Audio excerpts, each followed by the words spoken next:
자, 우리가 2023년이 이제 새로운 해가 시작됐습니다. 여러분 생각을 한번 해보십시오.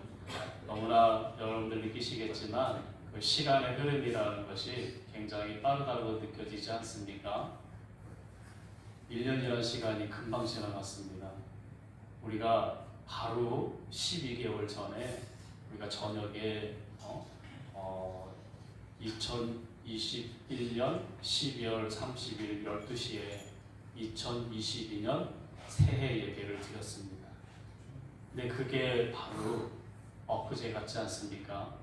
그런데 오늘도 2023년 1월 1일 새로운 새해 예배가 또한 시작됐고 또한 새로운 또한 출발이 시작됐습니다. 여러분, 우리가 새해라고 그런다고 특별하게 우리가 변화되고 바뀌어진 건 없습니다. 또한 우리가 어제의 삶과 오늘의 삶은 동일하게 또한 계속적으로 이어져 옵니다. 그게 또한 인생이기도 하죠. 근데 우리는 2023년이 또한 되면 우리가 새로운 해라고 말하는 것은 우리의 마음가짐과 또한 우리들의 자세를 새롭게 이렇게 다짐하는 그러한 결심의 기간이기도 하고 또한 그러한 결심의 해가 되는 거기도 합니다.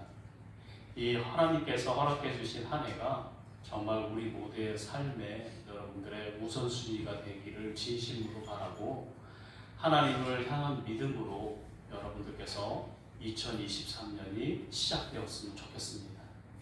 우리가 읽었던 본문은 인간의 타락으로 인해서 세상에 만연했던 죄악의 그 부패성을 한탄했던 하나님께서 물로 세상을 심판하실 것을 작정하시고 결행하신 내용입니다. 하지만 하나님께서는 이 노아라는 당대 의인을 통해서 방주를 만들라고 지시하고 또한 그 지시를 받은 노아가 하나님의 뜻을 따라서 명령한 대로 다 준행하는 그러한 내용입니다. 이는 하나님께서는 인간들을 심판하면서도 노아의 가족과 모든 동식물들을 살리신 것은 그 이유가 무엇이냐? 새로운 세상을 준비하기 위한 하나님의 계획이었던 겁니다. 즉 말해서 우리가 인간들의 큰 죄악을 다시 다 쓸어내고 새로운 세상을 만들겠다는 하나님의 그 큰 계획이었습니다. 우리는 여러분 이 본문 속에서 깊이 있게 우리가 참고해 봐야 할 것이 있습니다. 이 본문이 주는 교훈을 통해서 여러분 우리가 새해를 이제 맞이했지 않습니까? 우리가 이 새해를 맞이해서 이 본문 속에서 새로운 삶의 기준을 한번 세워봤으면 좋겠습니다. 여러분들은 어떤 삶의 기준을 세워서 우리가 한 해를 시작해야만 하겠습니까? 우리가 세 가지만 제가 말씀드리는데 이 첫 번째는 우리가 2023년에는 하나님께 정말 다시 한번 우리가 매번 결심하는 것이지만 온전하게 순종하겠다는 결단을 행했으면 좋겠습니다. 창세기 7장 5절 말씀입니다. 여호와께서 자기에게 명하신 대로 다 준행하였다. 여러분 준행이라는 말을 아십니까? 이 준행이라는 국어 사전적인 의미를 찾아보면 이렇게 되어 있어요. 전례나 명령 따위를 쫓아서 그대로 행한다는 것. 그러니까 이것은 하나님께서 우리들에게 명하신 모든 것들을 다 내가 지키고 행한다는 것을 의미합니다. 여러분 하나님은 어떻게 역사하시는지 아십니까? 항상 하나님은 그 하나님의 역사라는 것은 우리가 세상을 살아가는 모든 관계 속에서 우리가 누구와 관계를 맺고 살아갑니까? 사람과 관계를 맺고 살아가잖아요. 그래서 여러분 우리가 사회생활하면서 여러분들 열심히 일을 하시잖아요. 또 열심히 일을 해서 지금 여러분들이 수입을 벌어들이는 거잖아요. 그런데 우리가 그 일보다 더 힘든 건 뭐냐면 사람과의 관계입니다. 사람과의 관계. 언제든지 사람과의 관계가 우리를 힘들게 해요. 그 관계 때문에 정말 천국과 지옥이 왔다 갔다 하기도 하거든요. 그런데 이게 하나님의 역사라는 것도 갑자기 뭐가 뚝 하고 떨어지는 게 아니고요. 언제나 사람을 통해서 역사하고 일하신다는 게 중요합니다. 그런데 이 하나님이 어떠한 일을 통해서 어떠한 사람을 통해서 역사하시느냐, 분명한 사실은 하나님은 언제나 준비되어 있는 사람을 통해서 일하신다는 거죠. 노아는 여러분 무엇이 준비된 사람이었습니까? 노아는 하나님의 은혜를 정말 깊이 있게 경험했던 사람입니다. 그래서 창세기 6장 8절 상반절에 보면 노아는 하나님께 은혜를 입은 사람이더라 라고 말합니다. 이 창세기 6장 8절에서 은혜를 입었다는 말은 무슨 말이냐면 하나님께서 노아에게 또한 노아라는 그 사람은 영적인 사람이었다는 거죠. 또한 하나님과 그 노아는 동행한 사람이라고 그래요. 그래서 창세기 6장 9절에 그는 언제나 하나님과 동행하였으며 라고 또한 밝혀줍니다. 이 말은 또한 노아는 언제나 하나님의 뜻을 따라서 살아간 사람이라는 겁니다. 또한 노아는 하나님 앞에서 의로운 사람이었다고 합니다. 그래서 창세기 우리가 7장에 읽었던 1절에 보면 내가 내 앞에서 의로움을 보았노라 라고 밝혀줍니다. 이 말은 노아는 어떤 사람이었느냐? 의로움이라는 것은 여러분 옳고 바른 도리를 지닌 사람을 의로운 사람이라고 하거든요. 이처럼 노아는 세상의 모든 사람들이 죄악의 그 길을 걸어갈 때 노아는 도리어 그 길에서 리턴을 해서 즉 뒤돌아서 그 죄악된 길로 걸어가지 않고 거룩함의 길을 지킨 사람이라는 거죠. 여러분 우리는 이 본문 속에서 우리가 이제 2023년인데 우리가 어떠한 길을 가야 하는지가 명료해지지 않습니까? 우리는 제약된 세상과 적당하게 타협하며 살아가는 것이 아니고 선명한 그리스도인, 다시 말하자면 밝고 뚜렷한 길을 걸어갈 수 있는 그리스도인이 되어야 한다는 겁니다. 여러분 이 모든 것은 무엇으로 가능하겠습니까? 하나님의 말씀이나 뜻에 반드시 따르겠다는 그 순종이 바탕이 되어야만 하는 겁니다. 하나님의 그 말씀과 그 뜻을 따르지를 못한다면요, 우리들은 노아가 걸어갔던 그 삶을 이행하며 살아갈 수가 없습니다. 여러분 우리가 2023년 이 새로운 해에 여러분들께서 결단했으면 좋겠습니다. 노아가 걸어갔던 언제나 하나님과 동행하고 또한 언제나 항상 준비되어 있고 언제나 항상 의로운 삶을 살아가겠다. 그 순종의 하나님의 말씀에 결단하는 그러한 한 해가 되기를 정말 간절히 바랍니다. 또한 두 번째는 우리가 2023년 새해를 맞이해서 삶의 기준을 한번 세워봅시다. 삶의 기준을 어디다 세우느냐? 하나님을 경외하겠다는 결단의 마음을 갖고 또한 가자는 겁니다. 여러분 우리는 날마다 하나님을 경외합니다. 그리고 찬양에도 하나님을 경배하오니 하나님을 경외하오니 이러한 찬양들을 우리가 많이 부르죠. 그런데 여러분 일반적으로 경외라는 뜻에 대해서 정확하게 그 의미를 모르는 분들이 많더라고요. 이 경외라는 게 뭔지 아세요? 공경이 들어가요. 공경. 그 다음에 두려워하는 마음. 이게 경외라는 겁니다. 그래서 경외라는 공경하고 두려워해야 된다. 이거죠. 그러니까 하나님의 그 존재를 우리가 경외한다는 것은 하나님은 항상 우리가 공경된 마음을 가지고 그분을 우리가 정말 존중해야 되는 마음을 가져야 되는 거예요. 하나님께 향해서. 하지만 또 하나는 하나님을 우리가 대할 때 어떤 마음을 가져야 되냐? 두려워하는 마음을 가지고 있어야 된다는 거죠. 그래서 우리가 여러분, 우리 가족 모두가 이제는 2023년에는 하나님을 경외하는 가정이 되었으면 좋겠습니다. 이 하나님은 노아에게 세상을 심판을 예고하실 때 노아에게 무엇을 지시하느냐면 방주를 만들 것을 지시하지 않습니까? 이 말은 여러분, 이게 우리가 일반적인 상식적으로 생각했을 때는 노아가 방주를 짓는다는 것은 이해할 수 없는 행동이거든요. 그래서 우리가 성경 속에 보면 우리가 노아 방주라는 그 영화를 볼 때도 보면 노아 당대 시대 때 그 노아가 방주를 지을 때 많은 사람들이 비웃고, 그죠? 또 많은 사람들이 욕하고 미쳤다고 그러잖아요. 멀쩡한 하늘에 여러분 지금 생각해 보세요.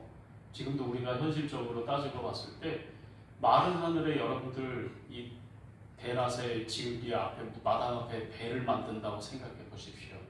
사람들이 어떻게 생각할 것 같아요? 그 사람 다 미쳤다고 생각하지 않겠습니까? 근데 노아는 그 명령을 준행합니다. 그것은 왜 명령을 준행하느냐?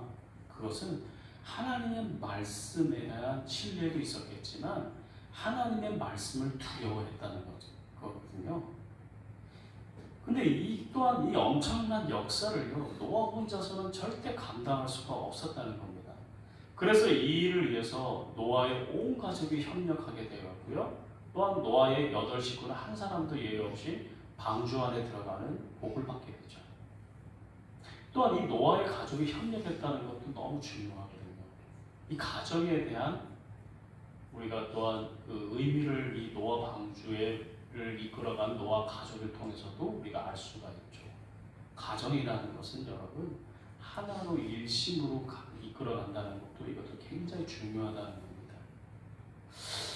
그래서 노아의 가족들은 노아를 통해서 들려온 하나님의 음성을 전혀 의심하지 않았다는 겁니다. 노아의 가족들은 방주를 만드는 일에도 자신의 상식과 경험을 통해 할 수 있는 일이라고 반박하거나 하나님께 전혀 불순종하지도 않았습니다. 노아의 온 가족은 하나님께 일치된 순종을 보여주고 그 일치된 순종이라는 것은 바로 하나님을 경외했다는 겁니다. 여러분, 우리가 잘 아는 잠언서 19장 23절에 보면 경외에 대해서 이렇게 증거를 합니다. 여호와를 경외하는 것은 사람으로 생명에 이르게 하는 것이라. 경외하는 자는 족하게 지내고 재앙을 당하지 아니하느니라. 잠언서 19장 23절에서 우리가 증거해 주는 것처럼 여러분, 하나님을 경외하는 자는 결코 멸망하지 않는다는 겁니다. 여러분, 우리가 하나님을 두려워하고 하는 마음이 있는데 여러분, 우리가 죄를 범할 수 있겠습니까? 세상을 우리가 헛되게 살아갈 수 있겠습니까? 많은 사람들과 우리가 적이 되고 원수를 만들면서 살아갈 수 있겠습니까? 우리가 교회에서만 경건한 게 아니고 세상에서도 하나님을 경외한다면 바른 삶을 살아가지 않겠습니까? 여러분, 우리가 올해는 정말 하나님을 여러분 공경하고 하나님을 경외하는, 즉 두려워할 수 있는 그러한 마음으로 삶을 살아가기를 바랍니다. 마지막입니다. 우리가 올해를 맞이해서 우리가 삶의 기준을 어디다 우리가 마지막으로 잡느냐? 하나님이 이끄는 삶대로 살아가겠다고 한번 결단하기를 바랍니다. 노아 방주는 하나님의 지시하심으로 만들어진 거라고 그랬잖아요. 근데 중요한 것이 있습니다. 제가 예전에도 이 노아 방주에 대해서 설교한 적이 있는데 노아 방주에는 없는 것이 있습니다. 뭐가 없는지 아세요? 방향키가 없어요. 어디로 나아갈지를 전혀 알 수 없습니다. 그리고 노아 방주에는 창문이 없습니다. 문이 없어요. 들어가는 출입구 말고. 그럼 노아 방주에는 유일하게 바라볼 수 있는 게 뭔지 아십니까? 하늘에만 뚫려 있는 구름밖에 없다는 거예요. 이곳에서 우리는 중요한 것을 알 수가 있죠. 그걸 우리가 삶에 한번 대비해서 볼까요? 우리는 우리의 삶은 노아 방주와 같아요. 우리가 어느 방향으로 어떤 삶을 살아가야 될지를 우리는 모릅니다. 그리고 우리가 창문을 통해서 세상을 다 들여다볼 수 있을 것 같죠. 인간의 시야는 한계가 있고요. 인간이 갖고 있는 지식에도 한계가 있어요. 그런데 왜 노아 방주에는 하늘에만 그 문이 열려져 있을까요? 어디를 갈지 갈피를 잡지 못하는 우리들의 그 인생을 오직 하늘만 바라보며 살아갈 수밖에 없다는 겁니다. 그것은 바로 우리가 하나님만을 바라보며 살아가는 것밖에는 아무런 것도 없다는 거예요. 인생이. 자 보세요. 방주가 움직이는 것은 하나님의 이끌림에 맡겨버린다는 것을 의미하죠. 여러분, 노아 방주가 노아가 원하는 대로 움직여주지를 않아요. 오직 노아는 방주만 만들었을 뿐이지 오직 그 노아 방주의 인도하심은 하나님의 뜻에 따라서 하나님의 인도하심에 따라서 방주는 움직일 수밖에 없다는 겁니다. 그것은 노아 방주가 하나님의 인도하심을 따라간다는 것은요, 하나님만이 노아 방주가 가야 할 곳을 알고 계시다는 거예요. 자, 이것을 이제 우리 인생의 삶에 한번 적용해 보십시다. 여러분, 우리들의 인생은요, 어느 방향으로 나갈지 우리가 방향키를 잡을 수가 없어요.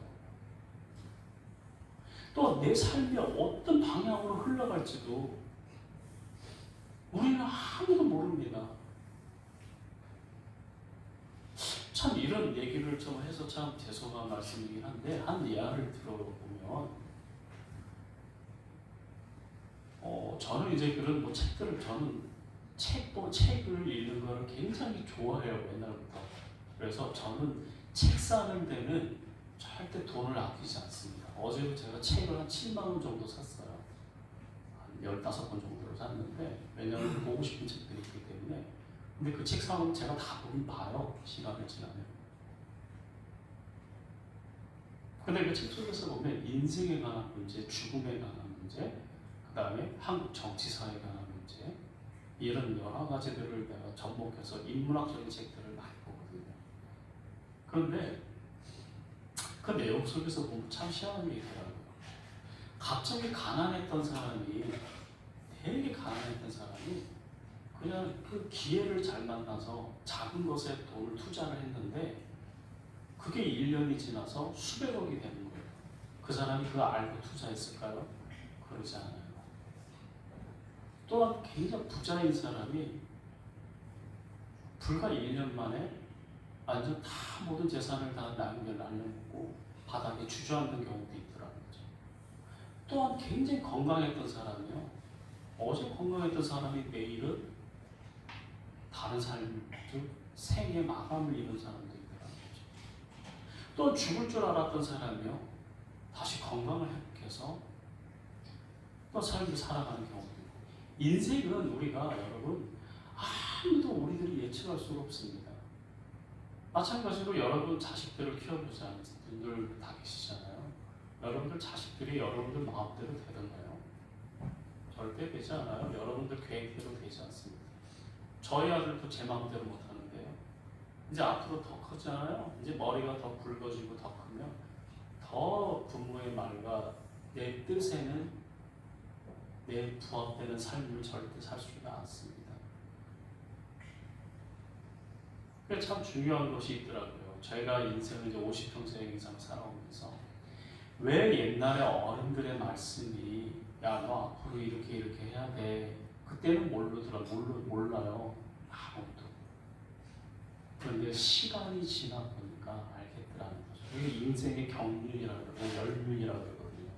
그런데 여러분, 우리가 우리의 삶을 계획하더라도 우리들의 그 길을 인도하시는 것은 오직 여호와 하나님이라는 거 우리는 잊지 마셔야 됩니다. 우리가 어떠한 계획을 시작할 때도 우리가 어떠한 길로 가야 할까를 우리는 전혀 알 수가 없습니다. 우리들의 그 인생의 삶의 방향은 오직 하나님의 인도하심을 따라서만 살아가야 한다는 거 잊지 마십시오. 잠언서 16장 9절은 이렇게 증거합니다. 사람이 마음으로 자기 길을 계획할지라도 그의 걸음을 인도하시는 이는 여호와이시니라.